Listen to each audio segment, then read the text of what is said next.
નમસ્તે વિદ્યાર્થી મિત્રો, ચાલો આજે આપણે જય ભગવાન વિદ્યાલયની આ યુટ્યુબ ચેનલની અંદર ધોરણ 5 હિન્દીનો અભ્યાસ કરીએ। તેમની અંદર પાઠ 5મો ચિડિયાઘર કી સૈર એ પ્રાણી સંગ્રહાલયની મુલાકાત, તે પાઠ આપણે આજે અત્યારે જોઈએ। इस इकाई में चिड़ियाघर के कुछ जानवरों के बारे में बताया गया है। आ पाठनी अंदर चिड़ियाघरनो मतलब प्राणी संग्रहालयना जानवरों विषे बात करवामां आवेली छे। कल गीता अपने दादाजी के साथ चिड़ियाघर गई थी। गई काले गीता एना दादाजीनी साथे प्राणी संग्रहालय जोवा माटे गई हती। उसने देखा कि शेर के पिंजरे के पास बहुत भीड़ थी। तेने जोयुं तो सिंहना પાંજરાની પાસે ખૂબ જ વધારે ભીડ એટલે ગળદી હતી। શેર ગરજા તો સબ ડરકર પીછે હટ ગઈ। શેર ગરજા એટલે શેર સિંહે ગર્જના કરી તો બધાય ડરી અને પાછળ હટી ગયા। તો અહીંયા દરેક ચિત્ર આપેલા છે નામના, તો આપણે જે આવા ચિત્ર છે ચિત્રની જગ્યાએ નામ લખવાનું। દાખલા તરીકે આ સિંહનું ચિત્ર છે તો આપણે ત્યાં સિંહનું નામ મતલબ ત્યાં શેર લખવાનું આવશે। सामने लोग बंदर को मूंगफली और केले खिला रहे थे।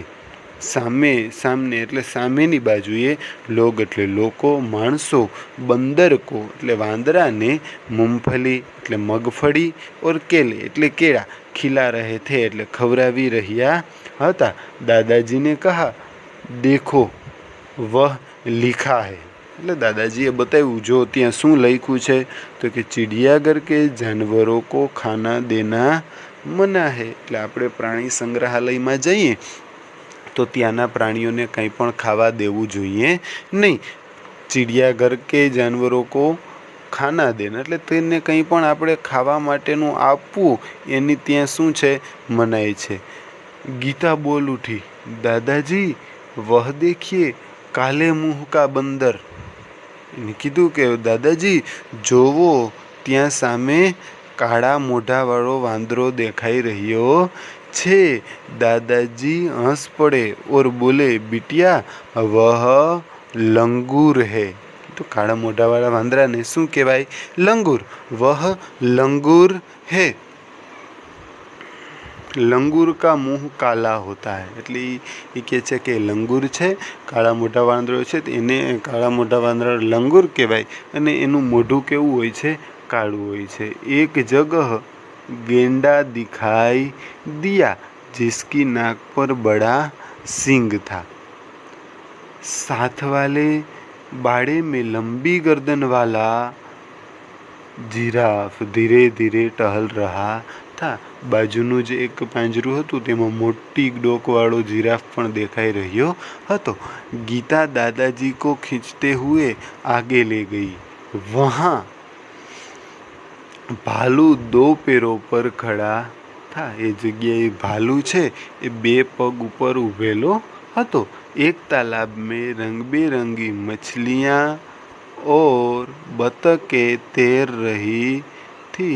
કે છે કે આગળનું જે તળાવ હતું તો ત્યાં રંગબેરંગી માછલીઓ પણ હતી અને બતક પણ તે જગ્યાએ તરી રહેલી હતી। गीता ने दादाजी को दूसरी ओर इशारा करके दिखाते हुए कहा। गीताए એના દાદાજીને બીજી બાજુ ઇશારો કરી અને આમ બતાવીને કહ્યું दादाजी दादाजी वह देखिए पत्थर चल रहा है। दादाजी उसे समझाते हुए बोले बिटिया वह कछुआ है। कछुआ એટલે કાચબો। એટલે પેલા જે જગ્યાએ જોવે છે તો એમ લાગે છે ગીતાને કે એ જગ્યાએ એક પથ્થર ચાલે છે। કાચબાની ઉપરની જે ઢાલ હોય છે પથ્થર જેવી હોય છે એટલે કહે છે કે ત્યાં પથ્થર ચાલી રહ્યો છે। દાદાજી સમજાવે છે કે બેટા એ પથ્થર નથી પણ એ શું છે? કાચબો છે। કાચબાને શું કહેવાય? કછુઆ। जब इसे डर लगता है तो वह अपनी गर्दन और हाथ पैर अपने खोल में छिपा लेते हैं।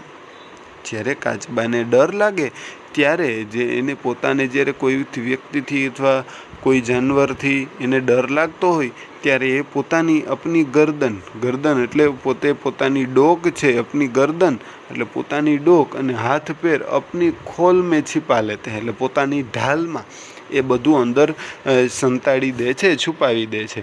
खोल इसका रक्षक है। ઉપર જે એની ઢાલ જે પથ્થર જેવું દેખાય એ એનું રક્ષક છે કે જેનાથી એ બીજા હિંસક પ્રાણીઓથી તે બચી શકે છે। गीता दौड़कर आगे आई। एक बड़े तालाब में मगर तैर रहे थे। એટલે ગીતા દોડીને આગળ વધે છે। એક મોટા તળાવની અંદર મગરો બધા તેની અંદર તરી રહ્યા હતા।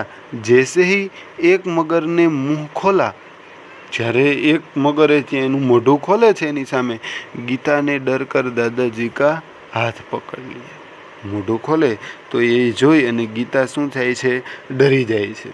कुछ और आगे एक बड़ा सा पिंजरा था। जी थोड़ुंक आगळ जाए छे तो त्यां एक पिंजरू एने देखायुं। उसमें बहुत सी चिड़िया थी। त्यां घणी बधी चकलीओ ए पिंजरा में हती। गीता ने खुशी से ताली बजाई और कहा, वह देखिए हरियल तोता। એટલે તેને ત્યાં પોપટ દેખાય છે, એટલે કે છે કે જો તે ત્યાં એક પોપટ એમને દેખાયો। दादाजी ने कहा, हाँ और उधर देखो वह सफ़ेद वाला विदेशी, मतलब जिन्हें આપણે काकतुआ, विदेशी काकतुआ है, इसे काकतुआ कहते हैं। गीता चहक कर बोली, दादाजी कुछ चिड़िया तो हमारे घर के पास भी दिखाई देती है। जैसे जे आ चकली है तो अभी चकलीओ अपना घर पासे पण जोवा मळे छे। पिछले साल पिकनिक पर हम बाग में हमने मतलब गई साले આપણે જ્યારે પિકનિકમાં मतलब ફરવા માટે ગયા હતા ત્યારે બગીચામાં જ્યારે આપણે ફરતા હતા ત્યારે પિકનિક में बाग में हमें नाचता हुआ એટલે નાચતો मोर पण જોયેલો હતો। नाचता हुआ मोर भी देखा था। दादाजी ने गीता को बताया कि सबसे बड़ा पक्षी शाहमृग होता है। સૌથી મોટું પક્ષી છે એ કોને કહેવાય, એ શાહમૃગ છે। વહ દેખો શાહમૃગ, હિન્દીમાં જેને શતુરમૃગ કહેવાય, એટલે કે છે કે પેડ કી છાયા में खड़ा है, એ ત્યાં ઊભો છે। चिड़ियाघर में हाथी और ऊँट की सवारी भी कर सकते हैं। कि प्राणी संग्रहालयની અંદર જો હાથી ઉપર બેસવું હોય તો પણ બેસી શકાય છે અને ઊંટની ઉપર પણ બેસી શકાય છે। सामने आइसक्रीम का एक थैला था, એટલે ત્યાં એક आइसक्रीम વેચવાવાળો પણ હતો। दादाजी ने अपनी लाठी टिकाई और गीता के लिए आइसक्रीम खरीदी। એટલે દાદાજીએ પોતાની લાકડી છે ત્યાં રાખી અને ગીતાને માટે આઈસ્ક્રીમ લેવા માટે ગયા। अब तक दोनों थक चुके थे। गीता અને એમના દાદાજી થાકી ગયેલા હતા। वे चिड़ियाघर के गेट से बाहर आए। चिड़ियाघरना गेटમાંથી બહાર આવ્યા। बस पकड़ी और अपने घर गए। बस पकड़ी અને તેઓ પોતાના ઘરે ચાલ્યા ગયા। તો આ રીતે આપણે આજનો આ પાઠ આપણે અહીં પૂરો કરીએ। Thank you.